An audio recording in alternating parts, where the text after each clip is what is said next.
네, 말씀과 함께 이제 마지막 페이지입니다. 118쪽 말씀을 제가 읽도록 하겠습니다. 야고보의 형제 유다는 당시 교회에 침투한 이단 사상과 거짓 교사들을 경계하며 책망합니다. 그들에게는 소돔과 고모라와 같은 형벌이 있을 것이며 고라의 폐역에 따른 멸망과 같은 정죄와 심판이 있을 것임을 강하게 선포합니다. 이렇게 어지러운 세상 가운데서 성도는 자신을 지켜야 합니다. 이는 하나님의 사랑 안에 거할 때 가능합니다. 또한 성도는 영생에 이르도록 예수 그리스도의 긍휼을 기다리고 기도해야 합니다. 네, 오늘은 이제 유다서의 말씀입니다. 어쩌면 우리에게 좀 익숙하지 않은 서신일 수도 있겠는데요. 먼저 유다서는 누가 썼고 누구에게 썼는지 좀 간단하게 살펴볼 필요가 있을 것 같습니다. 먼저 유다서는 말 그대로 유다가 쓴 서신입니다. 여러분은 유다 하면 누가 먼저 좀 떠오르십니까? 네, 그렇죠. 예수님을 배신했던 이제 가룟 유다를 대부분 아마 먼저 떠올리실 거라고 생각을 합니다.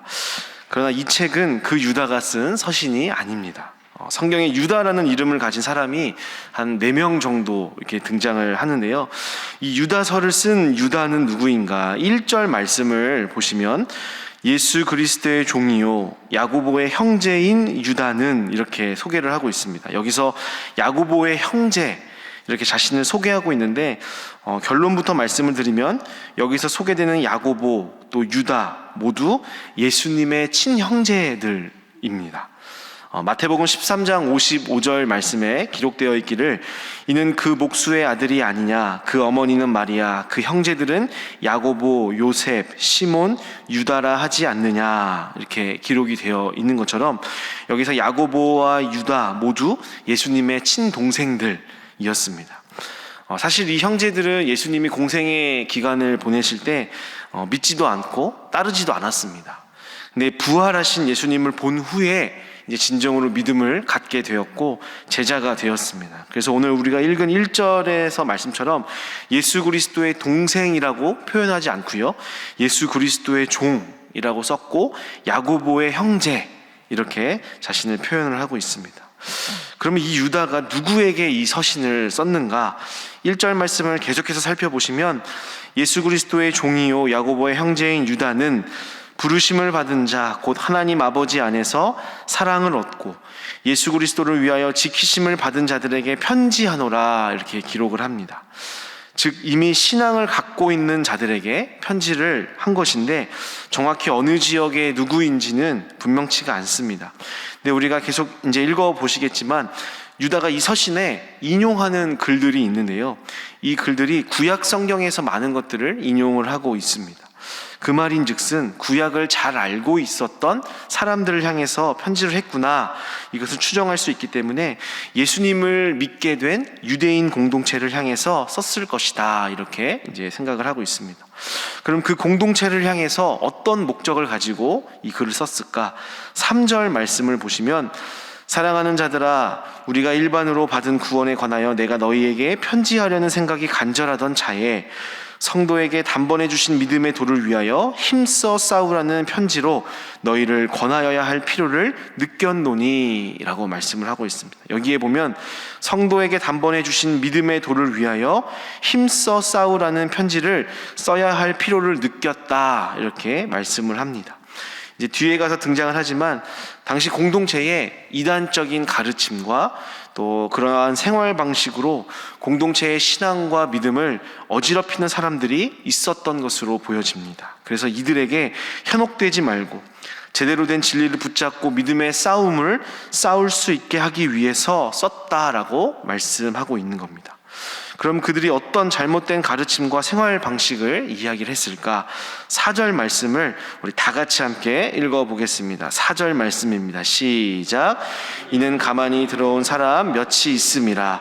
그들은 옛적부터 이 판결을 받기로 미리 기록된 자니 경건하지 아니하여 우리 하나님의 은혜를 도리어 방탕한 것으로 바꾸고 홀로 하나이신 주제 곧 우리 주 예수 그리스도를 부인하는 자니라. 아멘.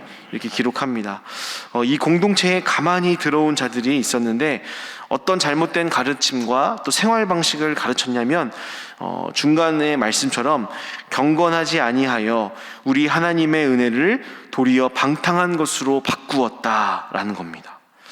무슨 말이냐면 이 사람들은 똑같이 예수님을 믿음으로 구원을 받았다라고 말하면서 내가 이제 구원을 받았으니 내가 어떤 죄를 지어도 이제는 괜찮다라고 말하는 사람들이었습니다.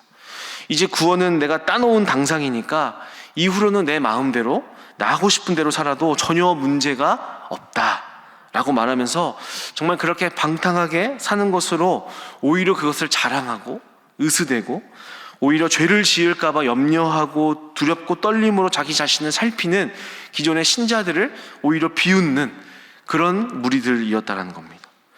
여러분, 이런 이단적인 가르침과 생활 방식이 기존의 신앙을 갖고 열심히 살아가고자 애쓰던 공동체에게 어떤 영향을 끼쳤을까요? 아마도 좋아 보였을 겁니다. 매력적으로 보였을 겁니다. 여러분, 매일 우리가 죄와 싸우면서 자기 자신을 거룩하게 지키고자 애쓰는 것이 얼마나 힘든 일입니까? 미운 사람들을 용서하고 또 용납하고 나보다 못난 것 같은 사람들을 내가 더 엎드려서 섬겨야 되고 또 참아야 되고 내 피 같은 돈을 가난한 사람들을 위해서 늘 나눠야 되고 등등등등. 예수님이 말씀하신 가르침을 따라 사는 것이 참 쉽지가 않은데 이 다른 가르침을 말하고 살아가는 사람들을 보니 어떻습니까? 본성에 따라서 자기들 마음대로 성적으로는 방탕하게 살고 자신들의 탐욕대로 마음껏 소비하고 탕진하고 보기 싫은 사람 마음껏 욕해도 되고 비난하고. 그렇지만 나는 구원을 받았으니까 하나님이 또 용서하실 거니까 걱정할 필요 없다.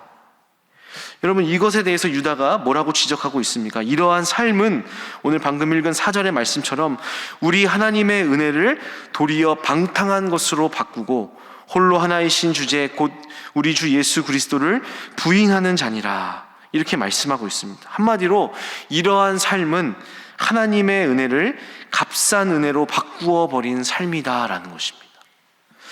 여러분, 우리가 하나님의 조건 없는 은혜로 구원을 받았습니다. 우리가 구원을 받기 위해서 뭔가를 했습니까? 아무것도 한 게 없습니다. 예배를 1000번 이상 드려야 된다거나 기도를 1년 이상 해야 한다거나 헌금을 1000만 원 이상 해야 한다라든지 아니면 착한 행실을 1000번 이상 해야 된다라든지 그런 것이 없었습니다. 오직 나를 위해서 십자가에 죽어주신 예수 그리스도를 믿는 그 믿음 하나만으로 하나님은 구원이라는 선물을 우리에게 주셨습니다. 한마디로 공짜로 받은 겁니다. 우리에게 있어서는 어떻게 보면 공짜 은혜, 값싼 은혜라고 생각할 수도 있는 것이죠. 우리가 한계 없이 받았기 때문에 그래 보일 수 있습니다. 여러분, 우리가 돈으로 따져보더라도요, 우리가 뭔가 쉽게 번 돈은 귀중한 가치로 생각하지 않습니다. 그래서 귀한 줄 모르고 쉽게 써버립니다. 근데 우리가 고생해서 번 돈은 어떻습니까? 너무 소중해서 아무데나 쉽게 사용하지 않습니다. 마찬가지로 하나님이 주신 이 구원의 은혜가 내가 한 것이 없이 받았으니 값싼 은혜로 보일 수가 있습니다. 여러분, 그런데 하나님의 입장에서 보면 어떨까요? 하나님께서 어떤 대가를 치르셨습니까? 당신의 하나뿐인 아들 예수, 그 아들을 바치셨습니다. 구약 시대 때 죄를 용서받기 위해서 양을 잡고 피를 뿌리고 몸을 태워버리듯이 그 제물로 당신의 아들을 바치셨습니다. 아들의 몸을 조각내고 아들의 피를 뿌렸습니다. 여러분, 하나님의 마음이 어떠했을까? 여러분도 자녀가 있으시다면 여러분에게 있어서 자녀라는 존재가 어떤 존재인지 잘 아실 거라 생각을 합니다. 아무리 부모에게 잘못하고 죄를 지어도 그 자녀를 위해서라면 내 생명도 던질 수 있는 사람이 부모 아니겠습니까? 자녀가 조금이라도 아프면 어쩔 줄 몰라 하는 것이 부모 아니겠습니까? 근데 그러한 자식을 죽음의 제물로 드리는 모습은 우리가 상상할 수 없습니다. 그렇게 자식의 죽음을 제물로 바쳐야 될 만큼 그러한 가치 있는 일이 이 세상에 있을까 싶습니다. 그러나 성경은 그렇게까지 할 만큼 가치 있는 일이 있다라고 증언을 합니다. 그 가치가 무엇입니까? 바로 저와 여러분이다라고 이야기를 하고 있습니다. 저와 여러분이 받은 이 구원의 은혜는 결코 값싼 은혜가 될 수가 없습니다. 그렇다고 이 구원의 은혜를, 그 값어치를 우리가 표현할 수도 없습니다. 그저 이 구원의 은혜가 값싼 은혜로 보이지 않도록 우리는 최선을 다해서 살아가는 것 말고는 할 수 있는 게 없습니다. 그래서 이 시간 우리가 함께 기도할 첫 번째 제목은 하나님의 은혜를 값싼 은혜로 만들지 않게 하소서라고 기도하겠습니다. 하나님의 은혜를 값싼 은혜로 만들지 않게 하소서. 사랑하는 성도 여러분, 세상은 먼저 믿은 우리의 삶을 보고 하나님의 은혜를 가늠할 것입니다. 저 사람은 어떤 은혜를 받았길래 저런 삶을 살까? 저 사람은 어떤 축복을 받았길래 저런 삶을 살까? 라고 궁금하고 호기심을 가질 법한 구별된 삶, 거룩한 삶을 우리가 살아야 될 줄 믿습니다. 우리의 삶이 전도지가 되어야 할 것입니다. 하나님의 은혜가 얼마나 값비싼 은혜인지를 증거할 수 있는 저와 여러분 되시기를 주님의 이름으로 축복합니다. 계속해서 말씀을 보겠습니다. 이제 5절부터 16절까지는 앞에서 말한 것처럼 이러한 잘못된 가르침과 방탕한 삶을 살아가는 사람들이 어떤 심판을 받게 될 것인지에 대해서 이제 구약 시대에 있었던 몇 가지 예를 들어서 설명을 합니다. 그러니까 한마디로 그들을 부러워하거나 그들에게 현혹되지 말라라고 경고하고 있는 겁니다. 그들이 지금은 편해 보이고 승승장구하는 것 같더라도 그들의 마지막은 과거에 명백히 드러났었던 구약시대의 심판받은 자들과 같을 것이다. 이것을 말씀을 합니다. 근데 특별히요 6절과 9절 또 14절을 보면 상당히 호기심을 자아내는 낯선 이야기들이 있습니다. 또 6절에서는 자기 지위를 지키지 않고 자기 처소를 떠난 천사들을 심판의 날까지 흑암에 가두셨다. 그런 내용이 있고요. 또 9절에는 천사장 미가엘이 모세의 시체에 관하여 마귀와 다투어 변론했었다라는 그런 이야기가 있고요. 또 14절에는 아담의 7대 손 에녹이 예언한 이야기, 그런 이야기들이 나옵니다. 좀 우리들한테는 굉장히 낯선 이야기들이 등장을 하죠. 이 내용들은요 당시에 구약 성경과 함께 성경을 통해서 영감받아서 기록됐었던 모세 승천기 혹은 에녹 일서 같은 문학에서 인용된 그런 이야기입니다. 당시 유대인들은 구약 성경과 함께 성경 전통의 일부로 이러한 문학들도 중요하게 여겼습니다. 그래서 유다는 이러한 내용과 함께 그들의 심판이 반드시 예고되어 있다라는 것을 강조하기 위해서 여기서도 인용을 했다. 이렇게 여러분이 생각하시면 되겠습니다. 핵심은 이제 그렇다면 우리들은 어떻게 이러한 잘못된 가르침과 현혹에 빠지지 않고 진리 위에 바로 서서 거룩하게 살아갈 수 있을까? 이것이겠죠. 우리 다 같이 20절과 21절 말씀을 읽어보겠습니다. 20절과 21절 말씀입니다. 시작. 사랑하는 자들아 너희는 너희의 지극히 거룩한 믿음 위에 자신을 세우며 성령으로 기도하며 하나님의 사랑 안에서 자신을 지키며 영생에 이르도록 우리 주 예수 그리스도의 긍휼을 기다리라. 아멘. 우리는 어찌해야 합니까? 이미 알고 믿고 있는 대로 예수 그리스도를 믿는 믿음 위에서 성령 안에서 기도하며 또 하나님의 사랑 안에서 자신을 지키라라고 말씀합니다. 여러분 우리가 거룩하게 살아갈 그 힘을 어디서 얻겠습니까? 우리가 거룩하게 살면 하나님이 나를 긍휼히 여기셔서 내 기도에 응답하실 테니 그것을 기대하기 때문에 우리가 거룩하게 살아가는 겁니까? 아니죠. 하나님의 사랑이 내 안에 부어질 때, 가득 부어지고 그 사랑이 너무나 고맙고 감사할 때 우리는 비로소 불가능해 보이는 거룩한 삶을 살아갈 수 있는 용기와 의지를 얻게 되는 것입니다. 그래서 늘 말씀을 읽으면서 또 성령 안에 기도하면서 주님의 사랑 안에 거하는 것이 자신을 지키는 방법이다라고 오늘 본문이 우리에게 말씀을 합니다. 그리고 또 하나를 권면하고 있습니다. 22절과 23절을 보시면 어떤 의심하는 자들을 긍휼히 여기라. 또 어떤 자를 불에서 끌어내어 구원하라. 또 어떤 자를 그 육체로 더럽힌 옷까지도 미워하되 두려움으로 긍휼히 여기라. 아멘. 이렇게 말씀합니다. 무슨 말이냐면 주변의 성도들 중에서 이미 현혹되거나 하나님의 사랑을 의심하는 자들, 믿음이 연약한 자들을 어떻게 대우하라? 불쌍히 여겨주라는 겁니다. 긍휼히 여겨주라는 겁니다. 그리고 그들을 신앙적으로 도움을 주기 위해서 죄를 멀리하게 하되 그들을 뭔가 정죄하거나 훈계하듯이 하는 것이 아니라 긍휼함을 가지고 대하라라고 말씀하고 있습니다.